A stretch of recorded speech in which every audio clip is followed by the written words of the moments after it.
এক গ্রামে এক বামুন আর বামুনির বাস ছিল। সে অনেককাল আগেকার কথা। তাদের দেবতায় বড় ভক্তি, কিন্তু তারা নীলের ব্রতের কথা জানতেন না। তাদের সংসারে একাধিক সন্তান আসে, কিন্তু তারা কেউই বেশি দিন বাঁচত না। বারবার সন্তান হারিয়ে ভেঙে পড়েন ওই দম্পতি।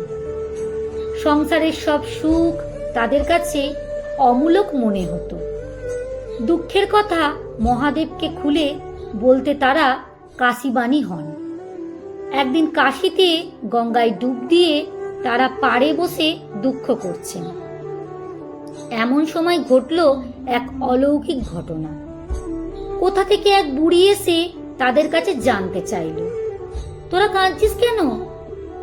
ব্রাহ্মণী কাঁদতে কাঁদতে তাদের বারবার সন্তানের মৃত্যুর কথা জানালো ওই বুড়িকে। ওই বৃদ্ধা ছিলেন ছদ্মবেশী মা ষষ্ঠী। তিনি তখন জিজ্ঞেস করলেন, তারা নীল ষষ্ঠী ব্রত করেন কিনা? তারা তো অবাক। বামুনি জিজ্ঞেস করলো, সে আবার কি? বুড়ি তখন জানালো, পুরো চৈত্র মাস সন্ন্যাস যাপন করে সংক্রান্তির আগের দিন মা ষষ্ঠী ও ভগবান শিবের পুজো করে উপবাস ভঙ্গ করতে হয়। সেদিন নিরামিষ খেতে হয়, শরবত খেয়ে ভাঙতে হয় উপবাস। এতে তুষ্ট হন শিব ঠাকুর আর মঙ্গল করেন সন্তানদের। এই কথা বলে মা ষষ্ঠী কোথায় যেন মিলিয়ে গেলেন।